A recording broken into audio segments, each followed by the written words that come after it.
इस समय जो भी हाथ ने जो भी परिस्थिति से आपके राज्य में बोया है, हम जानते जो स्त्री, जो विधवा स्त्री जिसके पास 2 ही सिक्के थे और प्रभु के भंडार में वो डालती, और आप देख रहे थे और आपने कहा सबसे अधिक इसने डाला है। शिष्य कहते कि प्रभु ऐसा बहुत से लोग डाल रहे, वो अपने बड़े में से वो डाल रहे थे, पर इसने अपने घटी में से जीवन की पूंजी डाली थी। ओ धन्यवाद देते प्रभु, आपने देखा है ओ जो भी हाथ ने जो भी परिस्थिति से आपके राज्य में बोया है, और हम प्रार्थना करते हैं यीशु मसीह के नाम में उनके हर एक जरूरत को आप पूरा कीजिएगा। उनके जीवन में, परिवार में आपका सुख शांति, चंगाई, सुरक्षा हम मांगते रहे। आने वाला समय पूरी तरह से आपके हाथ में देते प्रभु जी, आपको आदर महिमा देते प्रभु जी। हालेलुया। आपके वचन के लिए धन्यवाद देते प्रभु जी। जैसा आपका वचन आता है प्रभु, हम प्रार्थना करते, सुनने वाला कान, समझने वाला मन दीजिएगा, और आपका वचन हर एक के जीवन में कार्य करके सुगुना फल प्रभु आपकी महिमा के लिए यीशु मसीह के नाम से आमीन। हालेलुया। इस समय हम वचन में जाएंगे, प्रभु को धन्यवाद देंगे।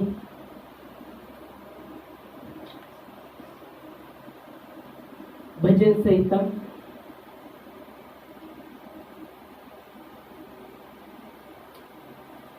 भजन संहिता 23 के 6 में दावीद कहता है, निश्चय उसकी करुणा और भलाई जीवन भर मेरे साथ रहेगी, और मैं यहोवा के धाम में सर्वदा वास करूंगा। आमीन। हालेलुया। हम पढ़ सकते हैं।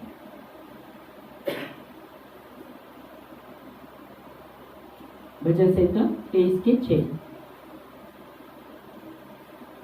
निश्चय भलाई और करुणा हाँ, जीवन भर मेरे साथ बनी रहेगी, और मैं यहोवा के धाम में सर्वदा वास करूंगा। आमीन। निश्चय उसकी करुणा और भलाई जीवन भर मेरे साथ रहेगी, और मैं यहोवा के धाम में सर्वदा वास करूंगा। आमीन। वो कहता है निश्चय निश्चय निश्चय निश्चय। उसमें उसका आप देखेंगे, निश्चय परमेश्वर की करुणा, उसने जान लिया परमेश्वर की करुणा जो सदा के लिए है। आमीन। हालेलुया। और इसलिए वो कहता है उसकी करुणा और भलाई, उसकी करुणा और भलाई सदा के लिए है। आमीन। उसने जान लिया कि परमेश्वर की जो करुणा और भलाई है वो सदा के लिए है। हालेलुया। Praise the Lord. इसलिए जिस आराधना में हमने वचन लिया था, यशायाह के 54 के 10 में हम पढ़ेंगे। यशायाह के 54 के 10 में, 54 के 10 में, यशायाह 54 10 में हम देखते हैं। तो यहाँ परमेश्वर का वचन क्या कहता है करुणा के विषय में।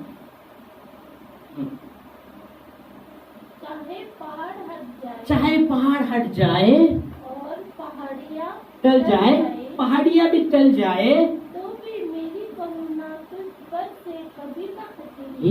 आमीन। अभी आप देखेंगे तो यशायाह की किताब में जब आप देखते हैं, वो कहता है चाहे पहाड़ हट जाए, पहाड़ टल जाए। पहाड़ जो रहता है कभी टलता नहीं है ना, टलता ही नहीं, पहाड़ टलता है। हाँ, ओके, एकदम ये आने के बाद हाँ टल जाता है, टल जाता है। और बाइबल कहती है परमेश्वर की करुणा, वो कहता है हाँ वो टल जाएगा, वो पहाड़ियाँ हट जाएगी, पर मेरी जो करुणा तुझ पर से कभी भी नहीं हटेंगे। और इसलिए यहाँ आप देखिए, यहाँ भजन लिखने वाला वो कहता है निश्चय उसकी करुणा और भलाई जीवन भर मेरे साथ रहेगी। मैं जब तक जीवन जी रहा हूँ, उसकी करुणा और भलाई मेरे साथ बनी रहेगी। आमीन। उसकी करुणा और भलाई जीवन भर मेरे साथ बने रहेगी। और वैसा ही है, परमेश्वर की करुणा और भलाई सदा के लिए है। आमीन। Hallelujah. Praise the Lord. Bible कहती है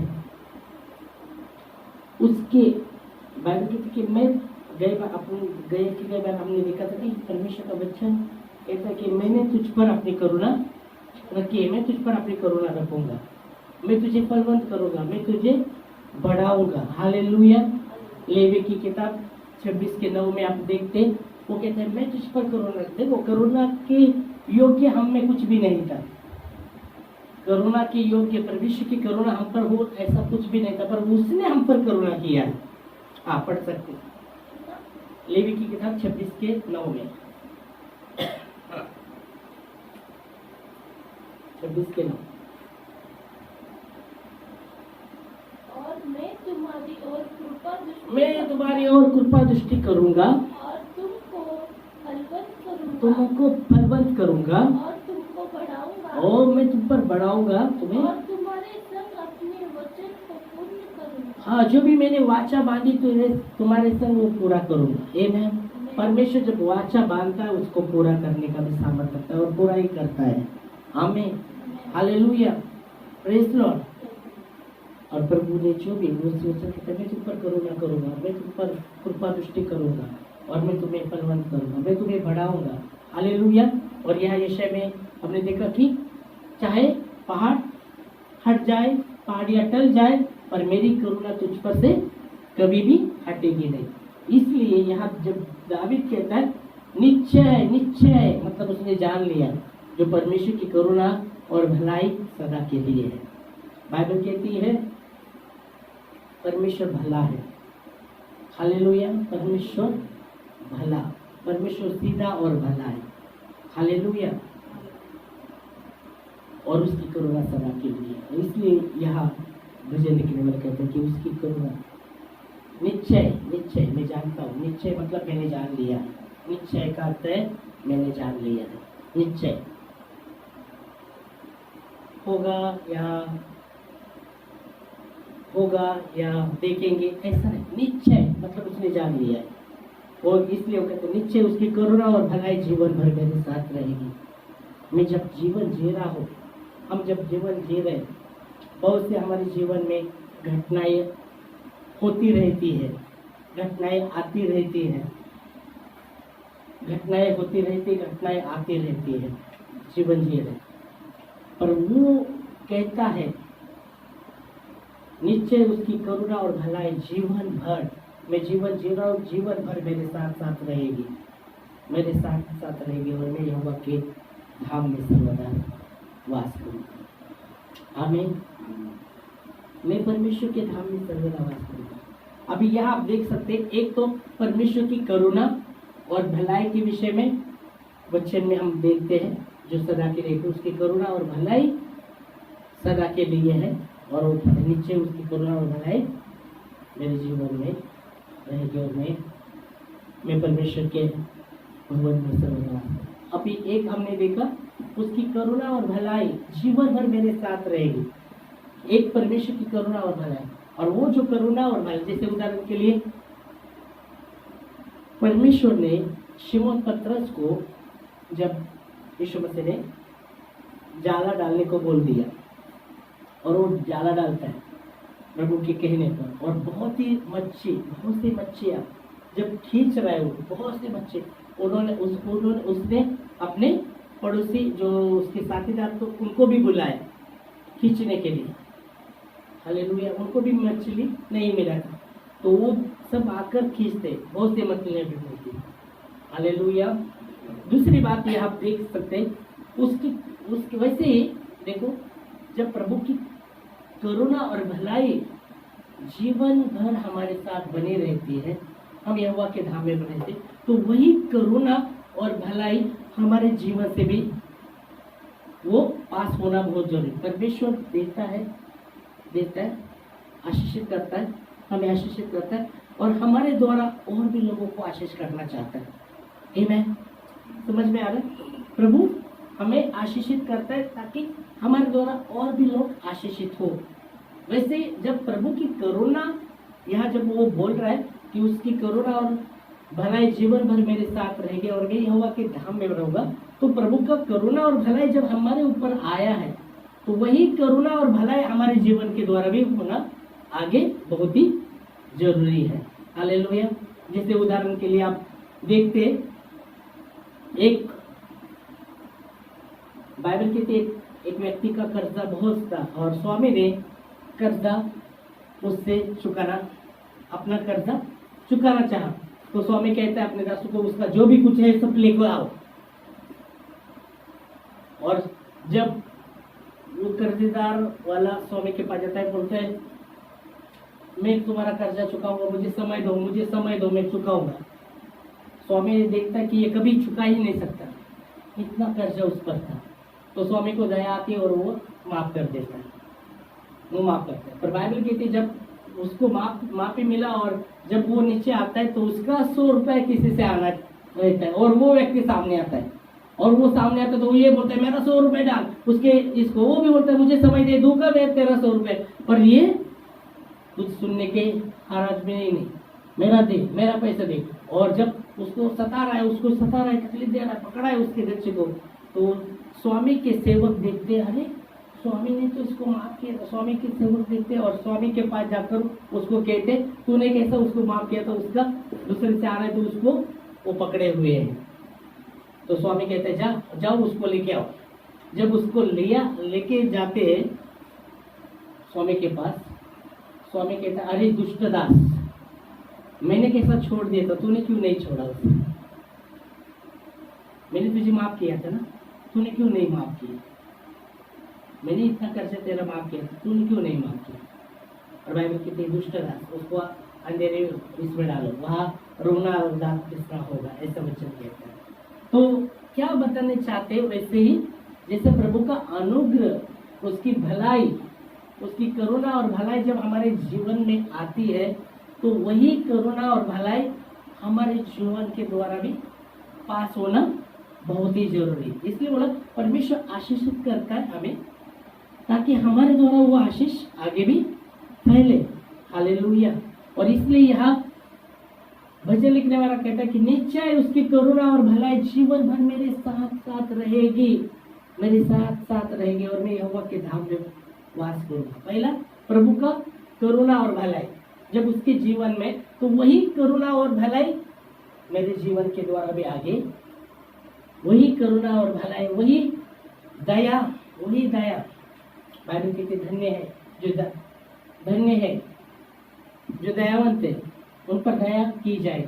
परमेश्वर ने दया की है, परमेश्वर हम पर दया की, तो हमें वो दया में चलना बहुत ही जरूरी है।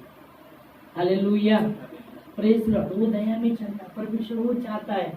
जैसा उदाहरण के लिए परमेश्वर ने उस पर दया की थी, क्षमा किया था, पर वो आगे वालों को क्षमा नहीं करता, दया नहीं करता उस पर। तो प्रभु कहता है दुष्ट दास, स्वामी कहता है दुष्ट दास।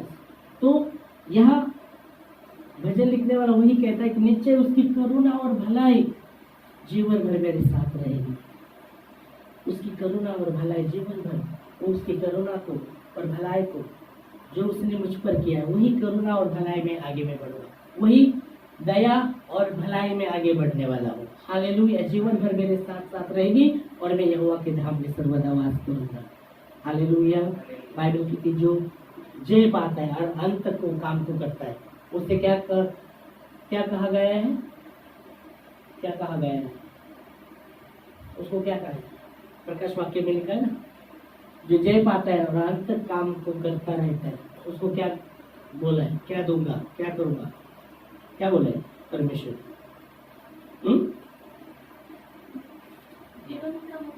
जीवन का मुकुट। ओके, जीवन का मुकुट उसे दूंगा। हाँ, और क्या? जीवन का मुकुट दूंगा। और कुछ बोला?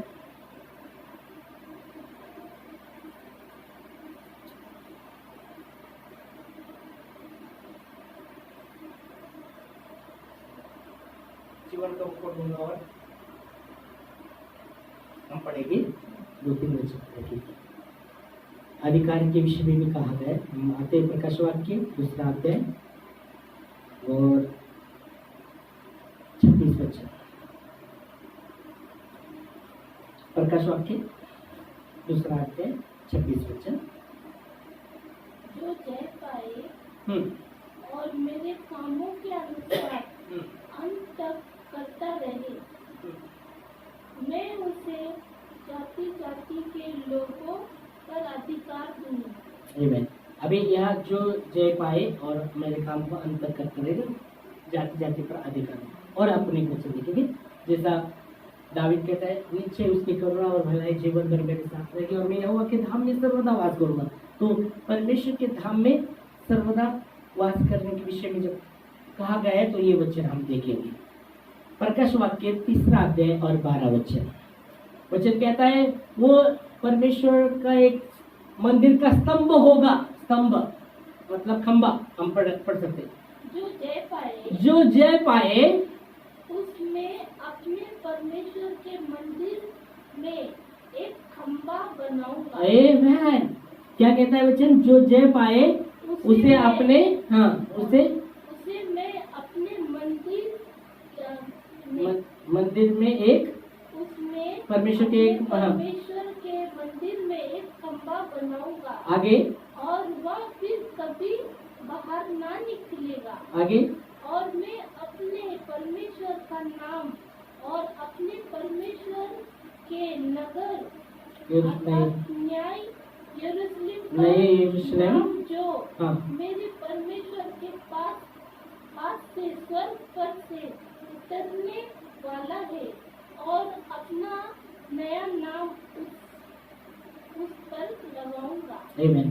खास करके यह वचन हम देखते, जो जय पाए उसे मैं अपने परमेश्वर के मंदिर का एक स्तंभ बनाऊंगा।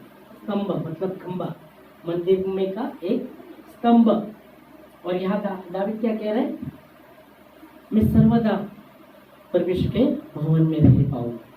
निश्चय उसकी करुणा और भलाई जीवन भर मेरे साथ बनी रहेगी और मैं यहोवा के धाम में, मैं परमेश्वर के मंदिर में, यहोवा के धाम में मतलब परमेश्वर के मंदिर में सर्वदा वास करूंगा। और यहाँ वचन मंदिर के विषय में बात करता है, जो जय पाता है उसे परमेश्वर के मंदिर का एक स्तंभ बनाऊंगा। Hallelujah, praise Lord. और इसलिए आप देख सकते हैं, जब उसकी करुणा और भलाई हम पर हुई है, वही करुणा और भलाई में हमें वही दया, जो परमेश्वर की दया हमें हुई है, वही दया को लेके हमें बढ़ना है आगे। आमीन, हालेलुया, प्रेज लॉर्ड। क्योंकि बाइबल की भी दया न्याय पर जयवंत है।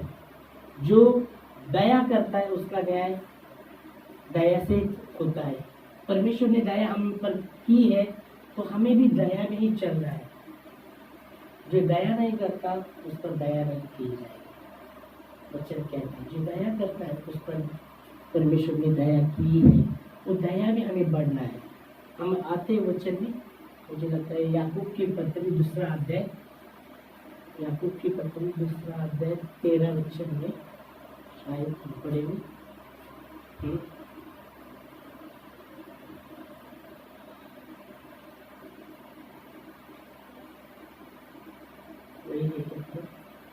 क्योंकि जिसने दया नहीं की, मतलब यहाँ आप देख सकते हैं, वहाँ परमेश्वर ने वो व्यक्ति पर दया की थी, वो कर्जा उसको माफ किया था। परमेश्वर ने, वो स्वामी ने दया की थी, पर आगे आप देखेंगे तो वो आगे दया नहीं करता। तो यह वचन कहता है, जो जिसने दया नहीं की उसका न्याय बिना दया की होगा। हाँ, दया न्याय पर जयवंत होती है। हाँ, तो परमेश्वर ने जो दया हम पर की है, वही दया में हमें बढ़ना है। उसकी करुणा और भलाई हमारे साथ जीवन भर हमारे साथ बने रहना है। बाइबल कहते हैं, बुराई से ना हारो पर बुराई को भलाई से जीतो। है ना? बुराई के बदले बुराई मत करो, है ना? गाली के बदले गाली मत दो, विपरीत आशीष दो, क्योंकि आशीष के वारिस होने के लिए आपको और मुझे बुलाया है। रोमियो की किताब 12 अध्याय 21 वचन कहता है, क्या कहता है? बुराई से ना हारो, बुराई को भलाई से जीतो। रोमियो 12